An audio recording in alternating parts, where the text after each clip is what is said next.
तो शीतकालीन सत्र के पहले दिन सदन के अंदर सत्ता और विपक्ष की जंग तो देख ली आपने, लेकिन सदन के बाहर विपक्ष के बीच भी घमासान चरम पर रहा।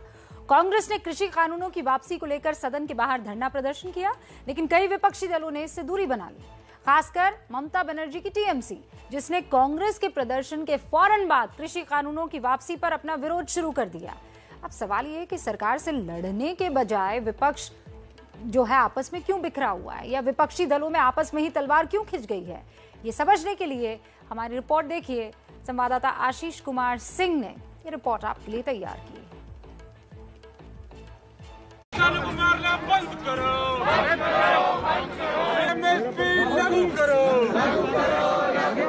संसद भवन परिसर में चल रहा है कांग्रेस का प्रदर्शन और फिलहाल ये देखिए जो प्रदर्शन चल रहा है इसमें जो है राहुल गांधी भी है, सोनिया गांधी भी है, कांग्रेस के तमाम नेता यहाँ पर नजर आ रहे हैं।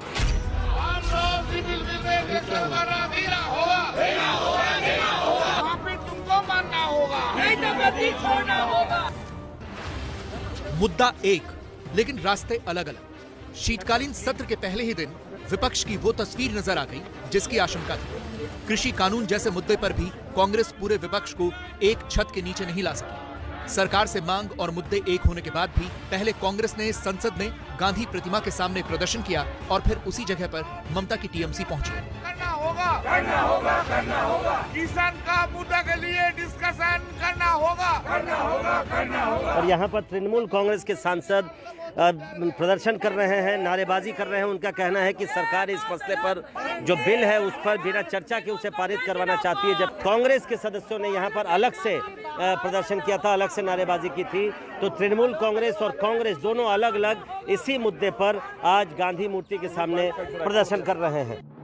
वैसे तो विपक्ष में फूट के सिग्नल पिछले कई दिनों से मिल रहे थे, लेकिन सत्र शुरू होने से कुछ घंटे पहले कांग्रेस ने विपक्षी दलों की जो बैठक बुलाई उससे तस्वीर साफ हो गई। कांग्रेस की बुलाई बैठक में DMK, NCP, CPM, CPI, RJD, Muslim League, MDMK, LJD, National Conference और आरएसपी शामिल हुई। लेकिन TMC, Shiv Sena, BSP, Samajwadi party और आम आदमी पार्टी ने बैठक से दूरी बना ली। संसद में आज हुई विपक्ष की बैठक में हिस्सा लेने के लिए राज्यसभा में विपक्ष के नेता मल्लिकार्जुन खड़गे ने तृणमूल कांग्रेस को भी न्योता भेजा था, लेकिन तृणमूल कांग्रेस आज की बैठक में शामिल नहीं हुई। टीएमसी के तेवरों से साफ है कि वो मौजूदा सत्र में कांग्रेस के साथ अब नजर नहीं आना चाहती।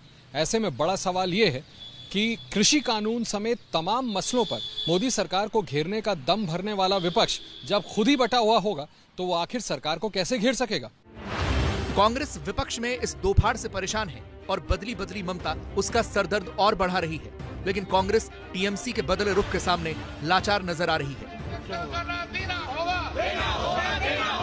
अपोजिशन आपस में बांटते जाए तो सरकार की जरूर ताकत मिलेगी, सुविधा होगी। तृणमूल पार्टी समझते हैं सब कुछ, फिर भी उनका दूसरा कोई मकसद हो सकता है, इसलिए वो नहीं आना चाहते।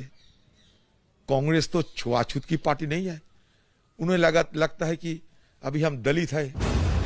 लोकसभा में सिर्फ 53 सीटों वाली कांग्रेस को बीजेपी को घेरने के लिए विपक्ष की सख्त जरूरत है। ऐसे में अगर टीएमसी जैसा मजबूत साथी अलग हो जाता है तो जाहिर है कांग्रेस कमजोर होती है, लेकिन जैसे जंग में दुश्मन के सामने कमजोरी जाहिर नहीं की जाती, ठीक वही रणनीति कांग्रेस भी अपना रही है और रविवार को ही उसने इसका ऐलान भी कर दिया था। डेरिक साहब से बात हो गई थी मेरे, तो उन्होंने ये कहा कि कल उनका वर्किंग कमेटी मीटिंग है कलकत्ते में, तो वो कह रहे थे कि सभी लोग हमारे यहाँ रहेंगे, चंद लोग वहाँ रहेंगे, इसलिए उसमें हम आ नहीं सकते, ऐसा उन्होंने कहा था। कांग्रेस भले ही विपक्ष को एकजुट दिखाने की कोशिश करे, लेकिन टीएमसी कतई कांग्रेस के साथ नजर नहीं आना चाहती। और अब तक ये बात टीएमसी इशारों में कह रही थी, लेकिन अब उसने खुलकर ये कहना शुरू कर दिया है। हमने कभी कांग्रेस को बुलाया क्या हमारे यहाँ कि आप आइए? हमने तो नहीं बुलाया। तो दूसरे कोई पार्टी हमको बुलाएगा तो हम जाएंगे कि नहीं जाएंगे, ये तो हमारा पार्टी का स्टैंड होता है। पिछले दिनों में हम जाते थे, आज अचानक हम एक दिन नहीं गया, तो एक दिन नहीं गया तो आसमान तो टूट नहीं पड़ा। विपक्षी एकता के सवाल पर भले ही नेता एकजुट होने का दावा करें, लेकिन एकता को एक्शन में बदलने का वक्त आते ही पार्टियां अपने नफे नुकसान को तौलने लगती हैं। मॉनसून सत्र में हुए हंगामे पर राज्यसभा में 5 पार्टियों के 12 सांसद निलंबित किए गए। इस कार्रवाई ने विपक्ष को एकजुट होने का मौका तो दिया, लेकिन विपक्ष के साझा बयान से टीएमसी का नाम गायब था।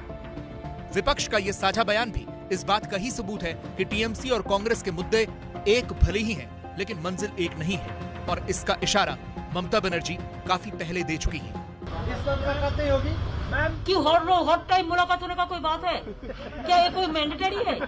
ममता बनर्जी 2024 में विपक्ष का चेहरा बनना चाहती हैं, इसीलिए विपक्ष का खेमा बनाने में जुटी हुई हैं। वहीं समाजवादी पार्टी यूपी चुनाव के कारण कांग्रेस के साथ किसी सूरत में साथ नजर नहीं आना चाहती है। तो केजरीवाल भी पंजाब चुनाव को देखते हुए कांग्रेस के साथ खड़े नहीं नजर आना चाहते।